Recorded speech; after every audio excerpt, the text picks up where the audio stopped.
안녕하세요. 오늘도 사연살롱을 찾아주셔서 감사합니다. 저는 결혼 12년 만에 신우 때문에 이혼한 여성입니다. 현재는 10살 아들과 둘이 살고 있고요. 남편과는 그닥 좋지 못하게 헤어졌기에 이혼한 지 3년이 지난 지금도 연락하지 않고 지내고 있어요.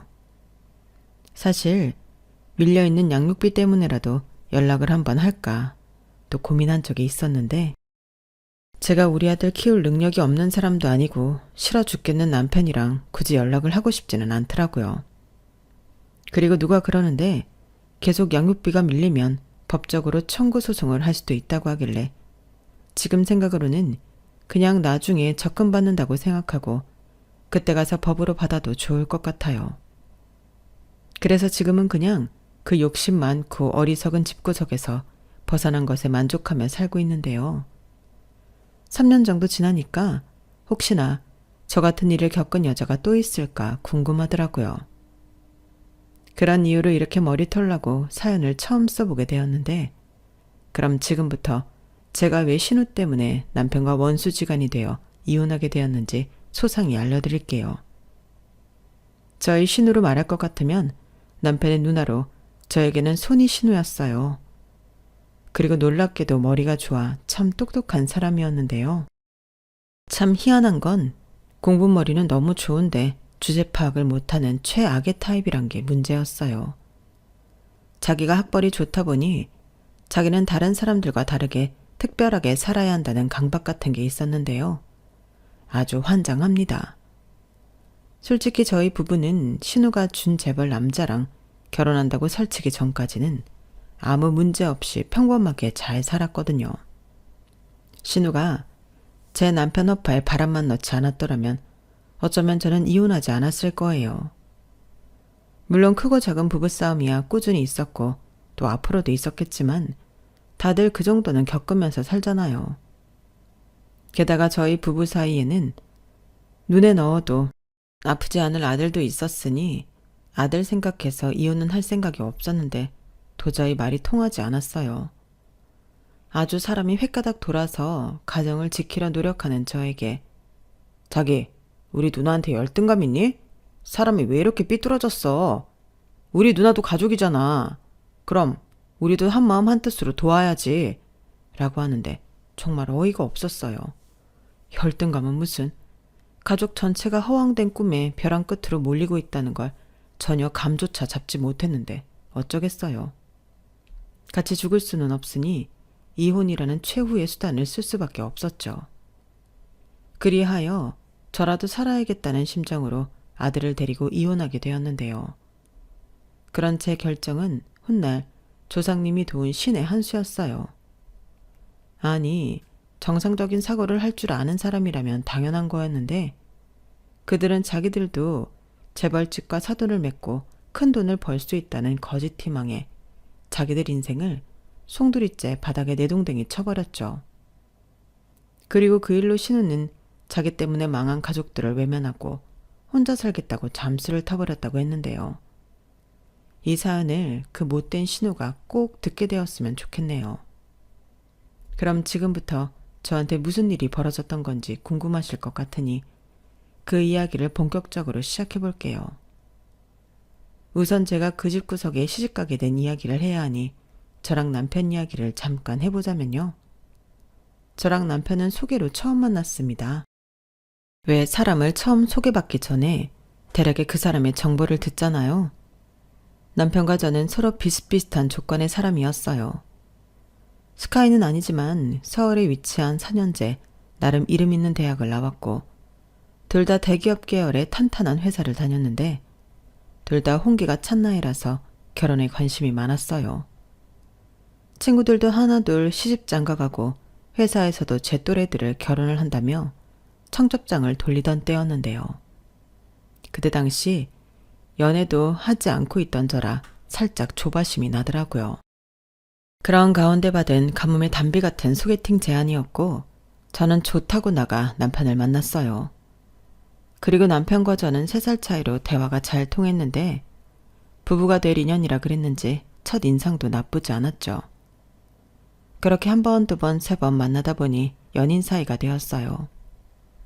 남편도 연애를 쉰 지 오래되어 여자친구를 만들고 싶어 했는데 둘 다 서로 좋게 봤기에 사귀게 되었죠. 그리고 나이도 그다지 어리진 않았기 때문에 나름 성숙한 연애를 했다고 생각했는데요. 그래서 1년이 지났을 즈음부터는 둘 다 결혼을 염두하고 있었어요. 이대로 2, 3년 잘 만난다면 결혼해도 되지 않을까 생각했죠. 그래서 호화로운 연애보다는 소박한 연애를 즐기며 결혼에 대한 이야기도 구체적으로 하곤 했는데 그런 부분도 남편과 저는 잘 맞았어요. 대체로 남편이 제 의견을 다 들어줬기 때문에 문제될 것이 없었죠. 저 역시 제 말을 잘 들어주는 남편이 좋았거든요. 그렇게 남편과 저는 3년 5개월 연애를 끝으로 결혼했어요. 그리고 결혼 전에 이미 남편한테 누나가 있다는 건 익히 알고 있었는데요. 누나가 어릴 때부터 그렇게 공부를 잘했다고 하더라고요. 외고를 나와 이름만 얘기하면 다 아는 Y대를 나왔고 같은 이름의 대학원까지 나와 집안의 자랑이라고 했는데 그때는 저도 와 멋지다. 나 그렇게 똑똑한 사람 처음 봐. 라며 신우를 엄청 좋게 봤어요. 솔직히 멋있다고 부럽기도 했거든요. 그런데 처음 시댁에 인사를 갔을 때 보게 된 신우는 사람이 참 별로였는데요. 무슨 말을 한 것도 아닌데 눈빛부터가 저를 아주 깔보고 있다는 것이 느껴져서 싫었어요. 사람이 아무리 나이가 저보다 많다고 해도 저도 어른인데 무례하다고 생각했죠. 게다가 신우는 당시 별다른 직업도 없이 집에서 놀고 있었기 때문에 제 입장에서는 한심하기 짝이 없었는데 듣자 하니 다녔던 회사마다 사람들과 문제가 있었던 모양이었어요. 그래놓고 신우는 진짜 수준 안 맞아서 같이 일을 못하겠더라고요. 무식한 주제에 왜 그렇게 아는 척을 하고 사람을 가르치려 하던지 꿀 같지 않아서 그냥 관뒀다니까? 지가 감히 학사 주제에 나한테 뭘 가르쳐? 이런 식으로 다른 사람들을 폄하했는데요. 누가 저 소리를 듣고 참겠어요. 그러니 그런 인성 논란으로 다니는 회사마다 왕따를 당했고 또 그 꼴은 못 보겠는지 신우가 더럽고 치사하다며 사표를 던졌다고 했는데 그렇게 수십 군데의 회사에서 사표를 낸 화려한 이력 때문에 나중엔 다른 회사에서도 채용을 꺼리는 것 같았어요. 워낙에 좁은 바닥에 경력을 숨기고 높은 학력으로 회사에 들어간다 쳐도 며칠 되지 않아 소문과 함께 또다시 그 나쁜 습관이 튀어나왔으니 어찌 보면 신우는 자기 손으로 자기 무덤을 판 꼴이 되었죠. 그럼 반성이라도 하고 그 좋은 머리로 다른 공부를 해야 할 텐데 신우는 늘 불만만 가득했죠. 레퍼토리도 늘상 같았고요. 자기처럼 석사까지 한 사람이 학사받은 사람들과 똑같은 곳에서 똑같이 일한다는 게 말이 안 된다고 자기는 무슨 특별 대우라도 받아야 한다는 듯 떠들고 다녔는데 저도 결혼하고 얼마 지나지 않아 그 말을 듣게 되어 당황했었죠. 내가 말이야 석사까지 따고 저것들이랑 똑같은 취급을 받는다는 게 말이 돼? 똑같이 일을 하는 게 맞는 거냐고. 아니 그렇잖아. 고졸 대졸이 얼마나 차이가 큰데. 그럼 학사랑 석사도 그 차이가 더 크다고 생각하지 않아? 나 참 진짜 답답해서 돌아버릴 것만 같아. 이건 뭐 다들 자격지심만 쩔어서 일부러 나한테 함부로 한다니까? 라고 했는데요. 저는 저 말을 듣고 제 귀를 의심했어요. 전에 남편한테는 이 정도 이야기까지는 들어본 적이 없었는데 남편도 이런 말까지 하긴 창피하니까 하지 않았겠죠. 그리고 저 역시도 결혼 초반에는 신우가 다른 사람들보다 똑똑하고 공부를 오래 한 걸 높이 샀는데요. 그렇다고 나는 너희들에 비해 많이 배운 대단한 사람이니까 특별 대우해는 아니라고 생각했어요. 하지만 신우는 정말로 그게 맞다고 생각하는 사람이었고 시부모님도 자기 딸 인성에 문제가 있다는 건 인지하지 못하셨는데 아니 오히려 자기 딸은 뭐라도 큰 일을 해낼 사람이라 굳게 믿는 눈치더라고요. 그리하여 자기들은 똑똑한 딸 덕에 호강할 거라고 믿어 의심치 않으셨는데 그게 시간이 지나면서 당신들 딸이 돈 많은 집에 시집가서 능력 있는 사위 등골 파묻고 싶다는 걸로 바뀌더군요.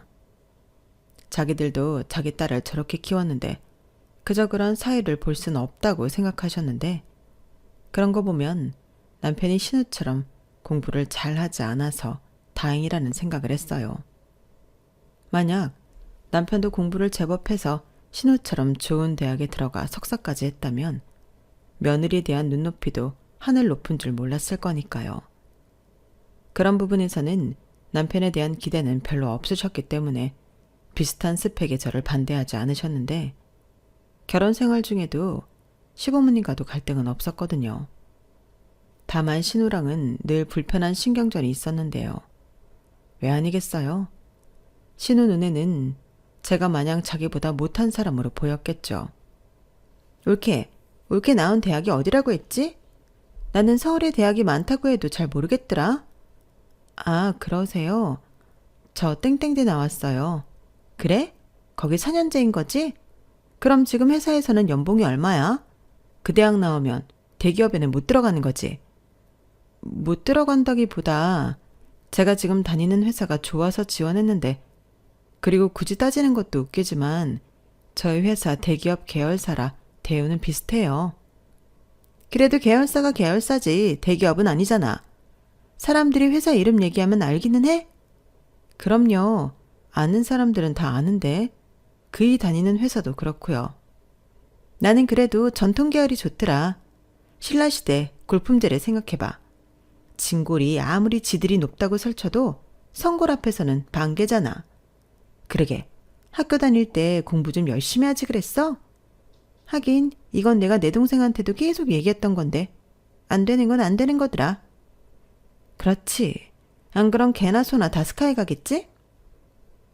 이런 식으로 골품제까지 들먹이며 사람을 아주 대놓고 무시했는데 세상에는 저희 신우보다 더 많이 배우고 잘난 사람들도 정말 많을 텐데 그 사람들도 다들 저런 마인드를 갖고 살까요?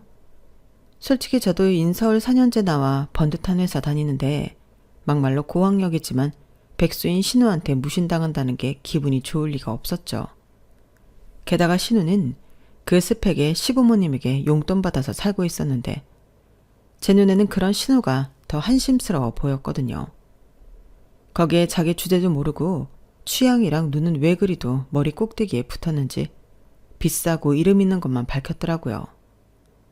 그렇다고 또 인물이 어마무시하게 뛰어난 것도 아니었는데요. 이건 제 개인적인 의견일 수 있겠지만 제 눈에 신우는 절대 미인도 아니었거든요. 게다가 그 좋은 머리로 자기가 뭘 하고 싶은 건지도 모르고 그저 남보기 좋은 것만 따져댔는데 보고만 있으면 답답했죠. 하지만 손아래 신우도 아니고 팔은 안으로 굽는다고 남편이나 시부모님에게 신우에 대해 싫은 소리를 하지 않았는데요. 남편은 그걸 나중에 제가 자기 누나한테 꿀리기 때문에 말을 못한 건 줄 알더라고요. 저는 그런 생각을 하는 줄도 모르고 불만이 가득해 배려를 해준 건데 제 입장에서는 뒤통수 맞은 꼴이 되었죠. 그리고 신우는 말은 아니라고 하지만 은근히 남자도 좋아하고 늦어진 만큼 남들 보기 번듯한 남자를 만나 결혼을 하고 싶어 했는데 하루는 백수 생활을 청산하겠다고 했어요.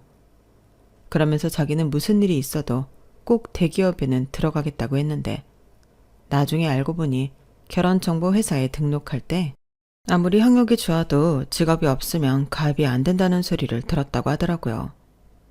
그래서 이왕이면 대기업에 다니는 능력 있는 여자로 어필하기로 마음먹었다고 했는데 나이가 나이인 만큼 대기업 취직도 쉽진 않았죠. 아무리 석사까지 했다고 해도 어리고 똑똑한 신입생 지원자가 많은데 업무 경험도 별로 없는 나이 많은 신입을 누가 원하겠냐고요. 그러니 그것도 쉽진 않았는데 무슨 바람이 들었는지 눈을 낮춰 뭐 중소기업에 취직했다 하더라고요. 저는 그 소식을 들었을 때 그래도 형님이 잘하셨다 생각했는데요. 다른 가족들은 아니었어요.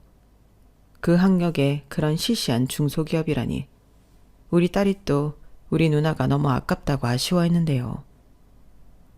저는 그때 알았어요. 신우가 저런 건 어찌 보면 집안 분위기에도 문제가 있겠다. 그런 생각이 들더라고요. 그래도 뭐 이유가 어찌됐든 신우가 그렇게 일해서 돈을 벌고 결혼을 한다면 적어도 제 입장에서는 신우를 자주 볼 일도 없고 이 답답함도 해결될 거라고 생각했는데, 그래서 제가 오지랖 넓게 아는 사람들 물어물어 남자도 소개해봤네요. 나름 학력이나 조건을 맞춰본다고 신경을 많이 써서 자리를 주선했지만 돌아오는 건 불만뿐이었어요.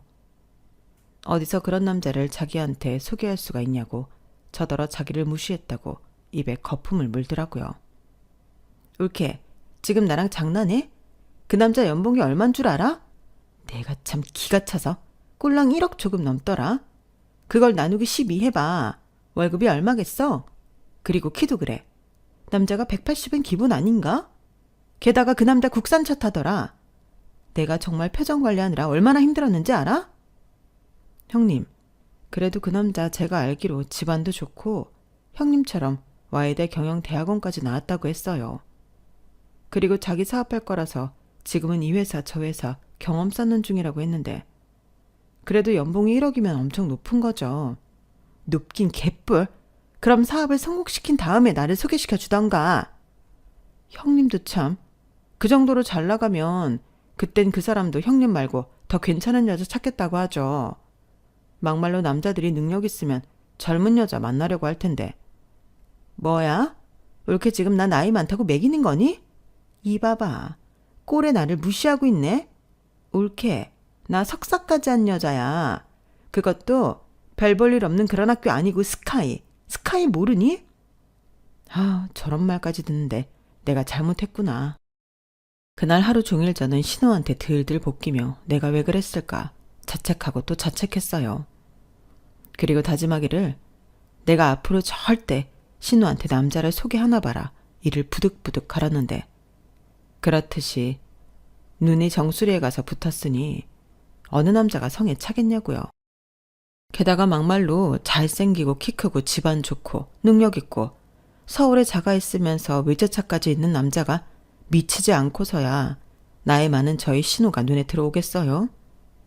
하지만 자기 학력만 믿고 사는 신우는 전혀 그런 자기 주제 파악을 하지 못했는데 그냥 조용히 우리 신우는 시집가긴 글렀구나 생각했죠.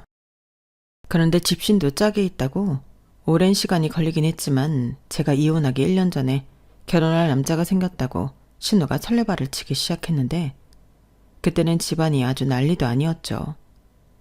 경사가 났다고 시어머니가 좋아서 저한테까지 다 전화를 하셨는데, 사실 자기 딸이 나이는 점점 차고 그나마 다니던 중소기업도 끝내는 때려치고 용돈 타령이나 해서 걱정이 이만저만이 아니었다고 양심 고백을 하셨어요.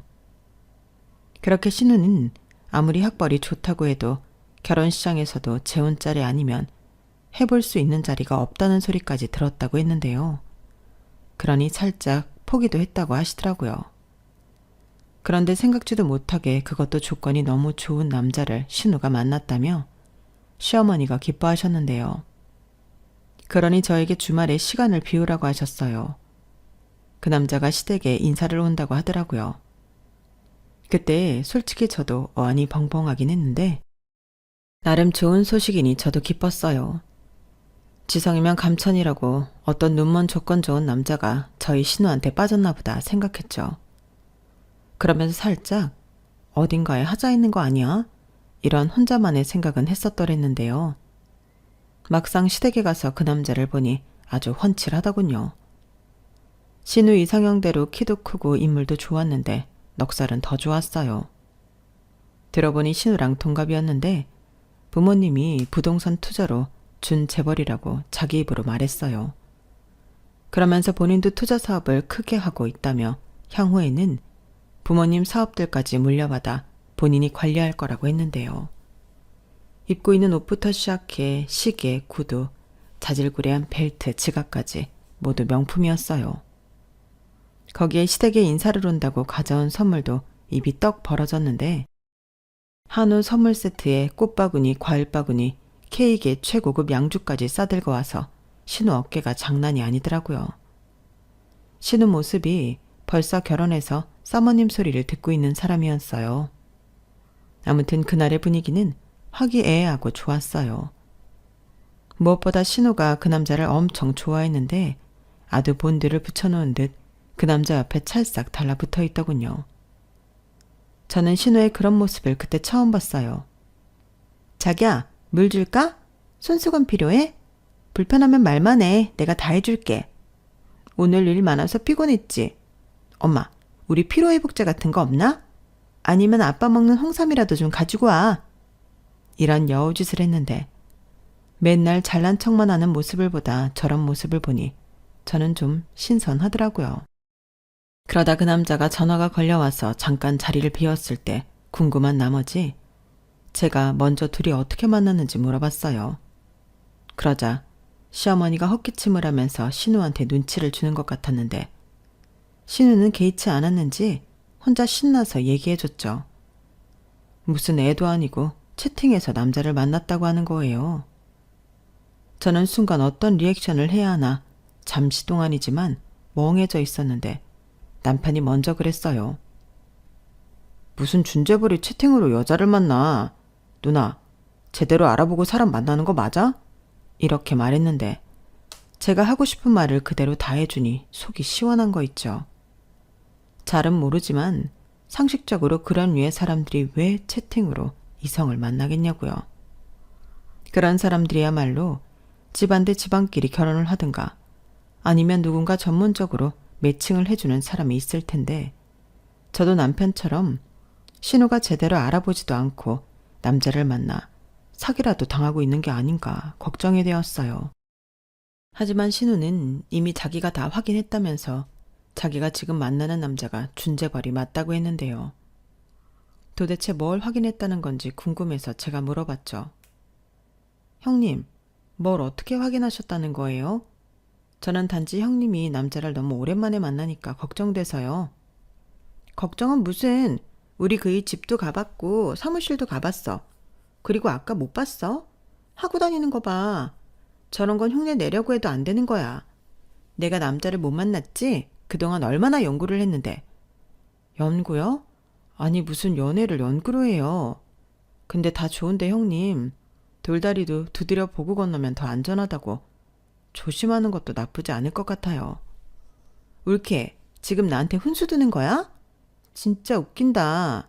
그래, 울케가 나보다 먼저 연애하고 결혼했으니까 그럴 수는 있는데 너무 오버하지 마. 나 울케보다 배운 여자거든? 누나도 참, 이런 문제에 누가 더 배우고 덜 배우고가 왜 중요해. 이 사람은 누나 걱정돼서 그러는 거잖아. 누나가 10대도 아니고 누가 그 나이에 채팅으로 남자를 만나냐? 야, 너까지 이렇게 깽판 칠 거면 그냥 가.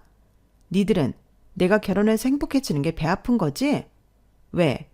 나는 이렇게 계속 있다가 노처녀로 늙어 죽을 줄 알았는데 너무 괜찮은 남자를 데리고 와서 깜짝 놀랐냐? 두고 봐. 앞으로는 더 놀랄 거다. 내가 우리 여보랑 결혼해서 얼마나 떵떵거리고 잘 사는지 두 눈 뜨고 잘 지켜보라고. 엄마 아빠도 그래. 이제 고생 끝이야. 내가 결혼만 하잖아? 재벌 사이가 생기는 거야. 좋지 않아? 이런 기회가 또 언제 오겠어? 내가 저 사람을 채팅으로 만났다는 게 이상한 게 아니라 이렇게라도 저 사람을 만난 게 행운이라고. 그리고 나 정도 되니까 저 사람이 나를 만났지. 그때 저 사람도 그러더라. 그냥 호기심 해본 건데 어떻게 나를 여기서 만나게 됐냐고. 우리 둘 다 완전 신기해했어. 이건 운명이야. 저는 신우가 들떠서 이야기하는 걸 보고 이건 답도 없다는 걸 단번에 알았어요. 신우는 그냥 홀랑 넘어가 버렸더라고요. 그러니 부디 신우가 데려온 저 남자가 사기꾼만 아니길 바랄 뿐이었는데요.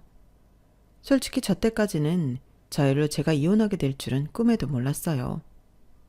그렇게 신우가 신분 상승이라는 욕망에 쏘아올린 작은 공은 저희 가정을 파탄내기 시작했는데 그 남자가 끌고 다니는 차가 롤스로이스? 뭐 그런 유명한 차라고 하더라고요. 제가 사실 면허도 없고 차에 대해서 잘 모르거든요.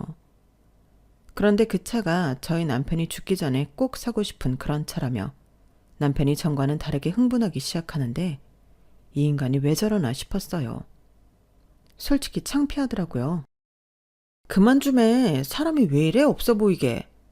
없어 보이는 게 아니라 없는 게 맞아. 자기야, 이 차가 얼만 줄 알아? 세상에나 우리 누나가 진짜 재벌 남자를 만난 게 맞나 봐. 마냥 의심만 할 게 아니네.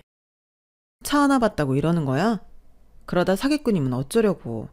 아까 형님 못 봤어? 남의 말은 전혀 들을 생각이 없어 보이잖아. 좋아해서 그렇지. 지금이 제일 좋을 때잖아. 우리는 뭐 안 그랬나? 그러지 말고 그냥 좋게 생각하자. 우리 누나가 꿈에 그리던 이상형 만나서 시집가면 그게 제일 좋지. 왜? 자기 배 아파서 그래? 우리 누나가 영영 시집도 못 가고 저러고 있을 줄 알았는데 너무 괜찮은 사람을 만나서? 뭐라고? 사람을 뭘로 보고? 누구보다 형님이 시집가길 바라는 사람이 바로 나야. 그래야 형님도 내 마음을 알지. 그래, 그럼 자기는 매형이 사기꾼이 아니길 빌어. 그게 우리 가족의 전부 회피한 일이네.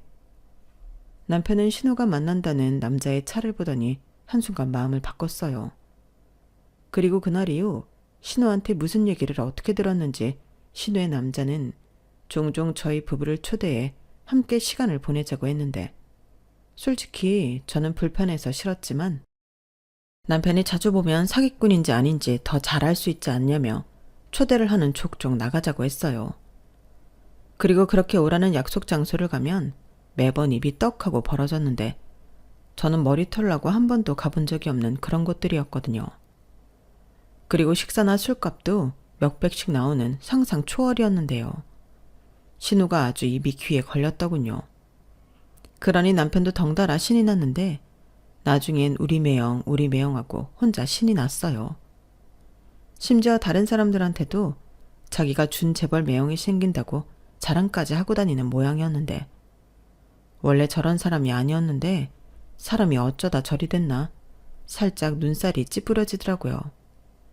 그래서 작작 좀 해. 진짜 창피해서 못 봐주겠네. 그러다 아니면 어쩌려고 그래. 라며 남편한테 한 소리 하기도 했는데요. 남편은 그때부터 저더러 제가 자기 누나를 부러워서 샘는다고 몰아갔어요. 자기 평소에도 우리 누나 싫어했잖아. 누가 우리 누나 같은 여자를 좋아하냐고 은근 막말도 많이 하고. 근데 전세 역전되니까 마음이 좀 그러냐? 심부 좀 곱게 써. 자기도 우리 누나가 시집 잘 가면 좋지 뭐. 이렇게 콩고물도 떨어지고 나는 좋은데?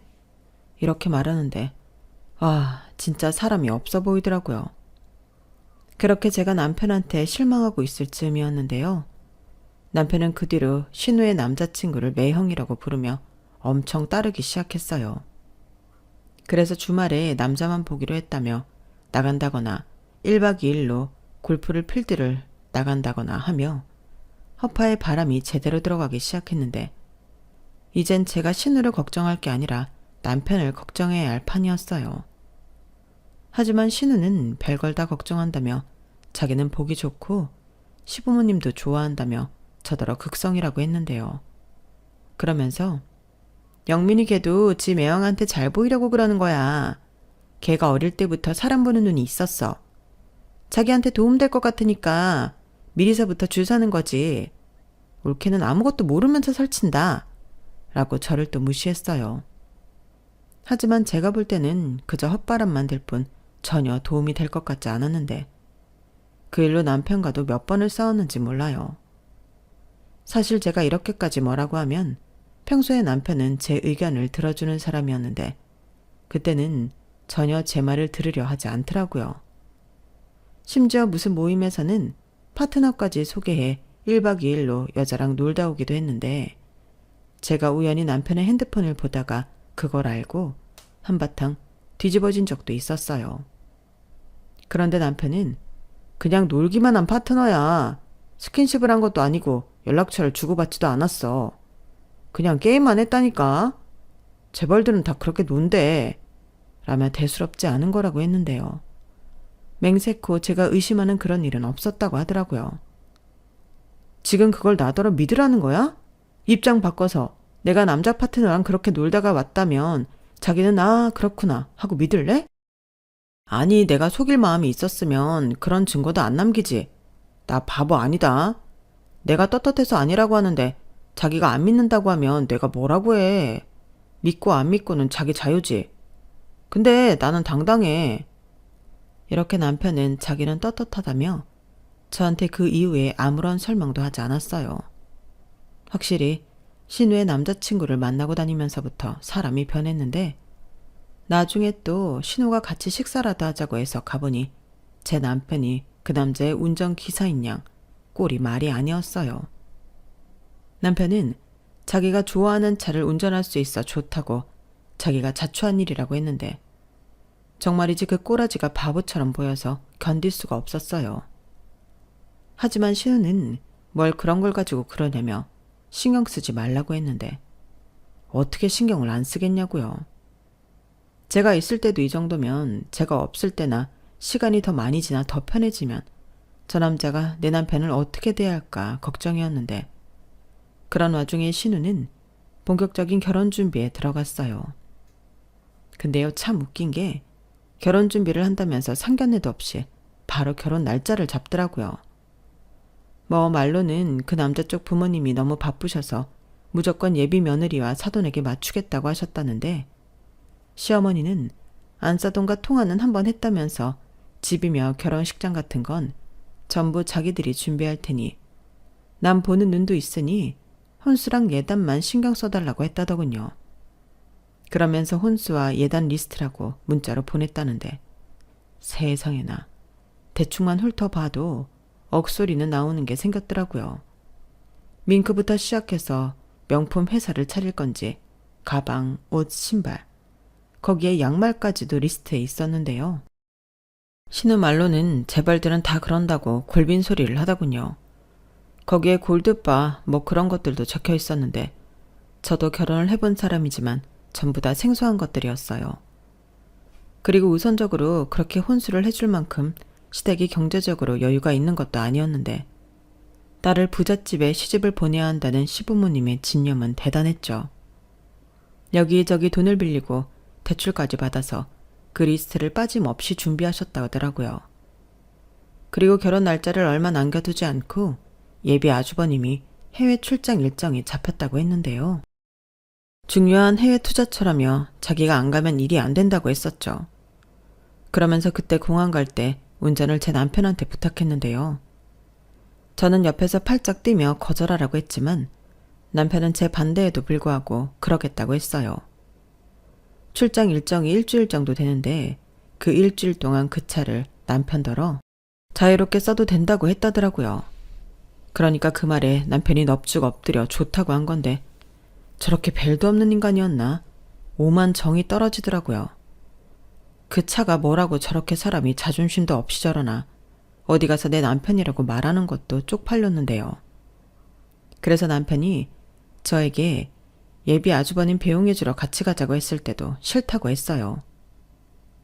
그리고 당일에 공항에 다녀온 남편은 그 차를 저희 아파트 주차장에 주차를 해놓고 하루 종일 싱글벙글이었는데 행여 누가 문콕이라도 할까 아니면 긁고 도망이라도 가진 않았을까 전전긍긍했는데요. 그렇게 저희 집 주차장에 그 차를 모셔놓고 생각나면 내려가서 차 한번 보고 닫고 광내고 아들한테도 생전 귀찮아서 얘기도 하지 않던 교회로 나가서 자전거를 타고 오자고 아들한테 졸랐어요. 저는 그런 남편한테 그러다 남의 차 사고로다 나면 어쩌려고 그러냐 한 소리 하기도 했는데 이럴 때 아니면 자기가 저 차를 언제 끌어보겠냐고 제 아들보다 남편이 더 어린애 같더라고요. 하지만 그렇다고 저런 모습에서 정이 떨어져 이혼을 결심한 건 아니었는데 제가 이혼하게 된 결정적인 일은 그 후로 4일 뒤였어요. 곧 있으면 귀국을 해야 하는 예비 아주버님이 자금 문제가 터져서 귀국은 물론이고 당장 결혼도 하기 힘든 상황이라며 신우한테 SOS를 쳤다고 하더라고요.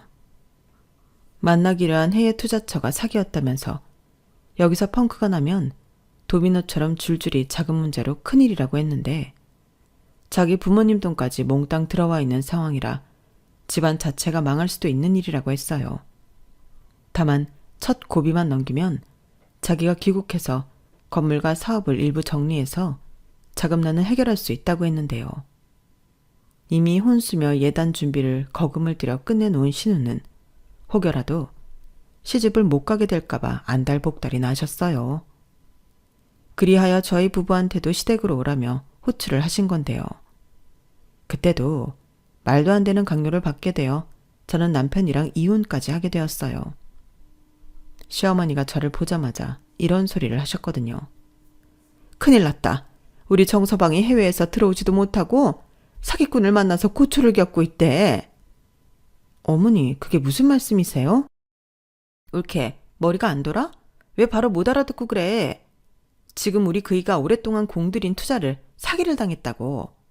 거기서 자금에 구멍이 나서 국내 사업도 휘청하게 생겼다니까? 누나, 정말이야? 그럼 우리 매형 망해? 그럼 차도 넘어가는 거야?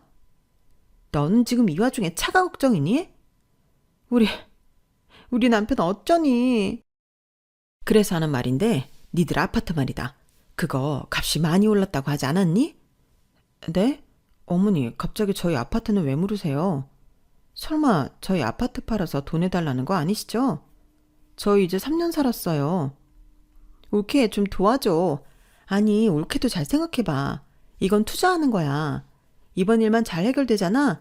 그럼 나 시집 가는데 문제 없고, 그럼 나랑 우리 그이가 그 집보다 더 비싼 아파트 사주고도 남지. 형님, 저는 그런 말 안 믿어요. 그리고 이제서 하는 말인데, 저는 그 사람 사기꾼 같다고요. 뭐라고? 올케나 웃긴다. 우리 그이가 비싼 밥 사주고 술 사줄 때는 잘만 받아먹더니 우리 그이가 힘들다고 좀 도와달라고 하니까 사기꾼 같다고? 어떻게 인간이 그래? 형님, 정신 차려요. 어차피 아직 식 안 올렸고 혼인신고도 안 했잖아요. 이러다가는 온 식구가 다 죽는 수도 있어요. 시끄러워. 식만 안 올렸지 정서방은 이미 우리 가족이나 다름없어. 내가 그 혼수랑 예단하느라 빚을 얼마나 졌는데. 너는 이제 와서 그런 소리를 하니? 됐고. 이건 우리 가족이 힘을 모아서 해결해야 해. 그러니까 니들은 니들 아파트 팔고 가지고 있는 돈 죄다 끌어서 10억 만들어 와. 지금 당장 20억이 필요하다고 하는데 니들 할당은 10억이다. 니들 아파트만 팔아도 어느 정도는 되잖아. 말도 안 돼요, 어머니. 저희가 왜 형님 시집 보내기 위해서 어렵게 장만한 집을 팔아요? 경민애미야, 진정해라. 이번 일만 넘어가면 우리가 무슨 수를 써서라도 니들이 손해본 건 해결해 줄게. 지금은 네 신우 결혼하는 게 우선이니까 협조 좀 부탁하마. 싫어요. 말도 안 돼요. 옳게, 진짜 너무한다. 좋아, 내가 약속할게. 각서라도 써달라고 하면 써줄게. 10억 만들어주면 1년 안에 20억으로 갚는다고. 뭐? 20억? 누나 정말이야? 그래, 네 매형 재력이면 1년이 뭐야. 6개월도 안 걸려. 왜 이렇게들 간이 작아? 이래서 소시민들하고는 수준 차이가 나서 말이 안 통한다니까? 저는 신우의 말도 안 되는 소시민 타령에 어이가 없었어요. 그리고 절대 우리 집만큼은 양보할 수 없다. 못을 박았는데. 다행히 저희가 아파트를 장만할 때 공동명의로 해놔서 남편이 아무리 20억에 혹했다고 해도 혼자는 어쩔 수 없었어요.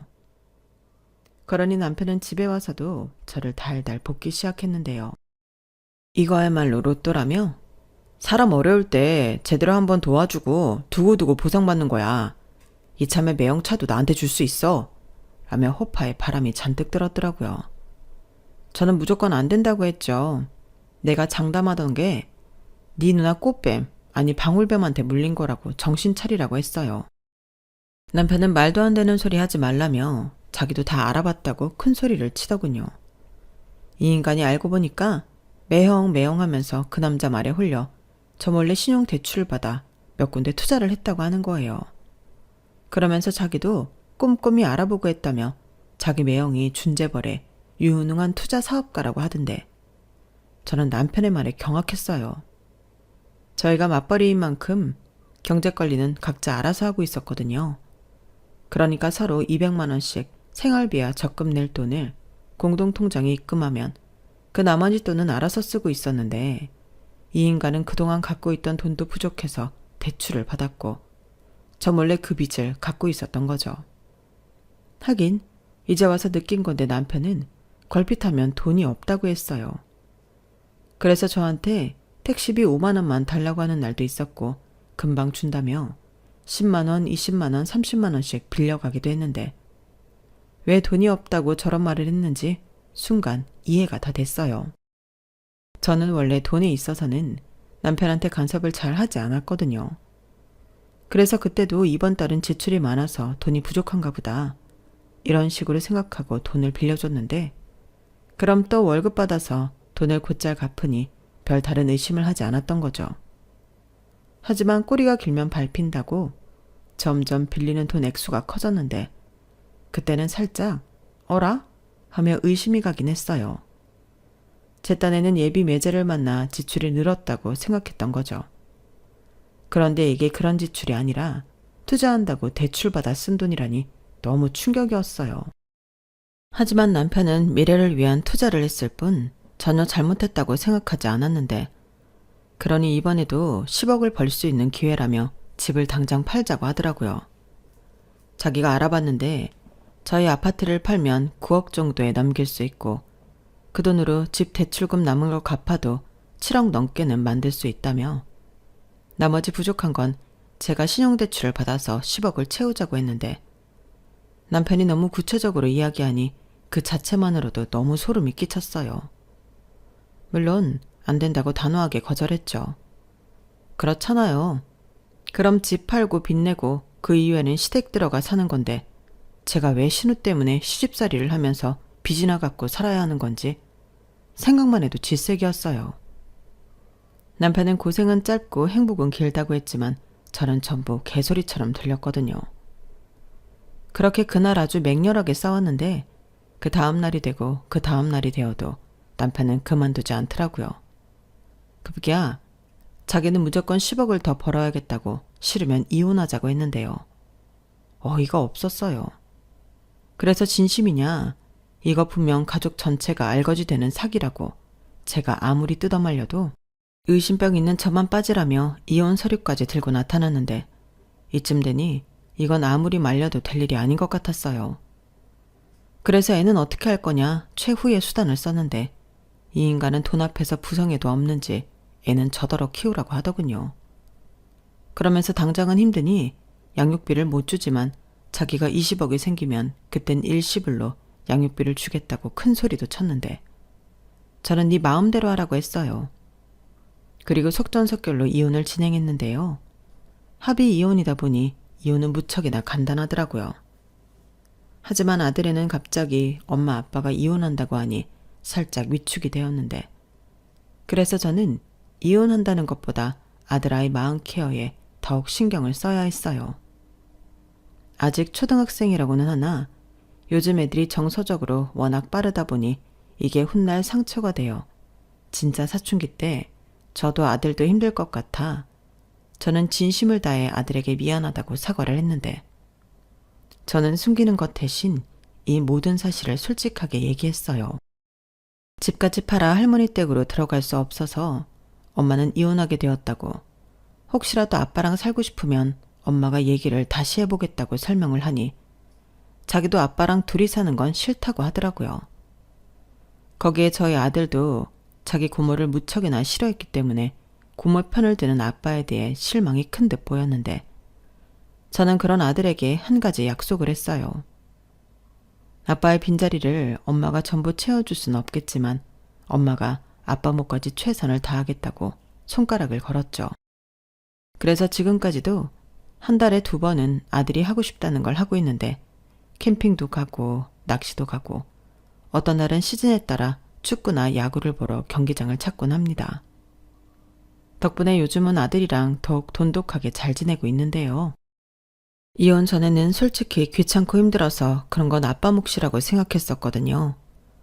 하지만 남편이 없다 보니 우리 아들만 그런 것들을 못할까봐 저는 힘들어도 아들과의 약속은 칼처럼 지키고 있는데 지금은 그런 제 노력을 아들아이가 다 알아주더라고요. 솔직히 남편보다 아들이 더 낫더라고요.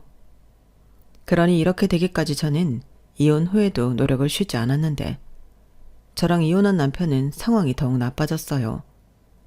그 이유는 제가 우려한 일이 무슨 예언처럼 그대로 다 이루어졌거든요. 결국 저랑 이혼하고 사채까지 당겨 쓴 남편은 피해자 중에 가장 큰 피해자였는데 신우를 홀린 그 사기꾼은 완전 전물 방울뱀이었어요. 한 번에 여자 셋을 작업해 돈을 뜯어 사기를 쳤는데 남편이 그토록 좋아했던 그 차도 그 남자의 차가 아니었다고 하더군요. 그 차는 그 남자한테 잘못 걸린 여자 중에 한 명의 소유로 빚을 못 갚아 수배된 차량이었는데 이 남자가 번호판만 갈아 끼며 법망을 요리조리 피해 다녔나 보더라고요. 그러다 더는 어려울 것 같으니 그 차를 제 남편한테 인심 쓰듯 버린 건데 이 바보가 그걸 모르고 전국 방방곡곡을 타고 다녔던 거예요. 그러니 당연히 걸렸고 그놈의 사기 행각이 드러났는데 이미 돈은 다 뜯긴 뒤였죠. 20억만 송금해주면 급한 불을 끄고 금방 갚아주겠다고 했던 그 방울뱀은 그대로 잠적해버린 거였어요. 그러니까 그 돈 20억과 혼수랑 예단한다고 쓴 돈까지 시댁 총 빚은 이자까지 합쳐서 30억이 넘었다고 했는데 시댁 집도 날아가고 남편 급여에 압류가 들어오는 등 상황이 파국으로 치달았다죠.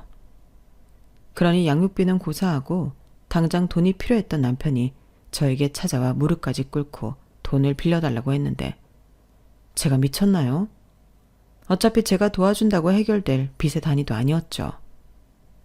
더욱이 저는 애랑 살아야 하는데 절대 그런 눈먼 돈을 해줄 수가 없다 단번에 잘랐고 그 뒤로도 한동안 남편의 돈 빌려달라는 연락은 끊이지 않았어요. 사채까지 썼으니 감당이 안 되는 거겠죠. 그런데 정작 이 사단을 만든 신우는 야반도주하듯 도망을 갔다고 했는데요. 따지고 보면 가장 피해가 적었던 사람은 신우였죠. 가진 게 없고 신용 자체가 없다 보니 자기 가족들만 피해를 입히고 자기는 말짱했던 거예요. 그러니까 나중엔 식구들이 전부 신우만 원망하고 신우한테 나가서 일해서 생활비라도 내놓으라고 하니 그거 싫다고 도망을 갔다고 했는데 아니 학벌이 좋으면 뭐합니까? 저런 인간 쓰레기인 것을요. 그리고 아마 지금도 자기는 학벌이 좋으니 어디를 가서도 잘 살 수 있을 거라고 믿고 있을 건데 이거를 듣고 있다면 딱 한마디만 해주고 싶네요. 야, 너는 네 가족 망하게 해놓고 토끼면 다냐? 네가 착각하고 있나 본데 아무리 네 학벌이 좋다고 해도 넌 안 돼. 네 인생은 이미 글렀어. 이 말을 얼굴 보고 해줬어야 하는데 그러지 못한 게 살짝 아쉽습니다. 그래도 저는 확신해요. 분명 그 얼빠진 신우는 어디에 가든 사람 구실 제대로 못하고 까불다가 개망신 당하고 살 텐데 그런 신우를 보면 공부만 잘하는 것도 별로 좋은 건 아닌 것 같아요.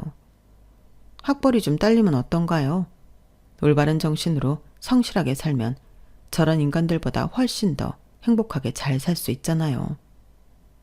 그런 의미에서 저는 제 아들에게 공부할 생각이 없는데 부디 우리 아들은 아빠랑 다르게 정신 똑바로 차리고 자기 힘으로 성실하게 많은 것을 이루고 살길 바라는 마음입니다.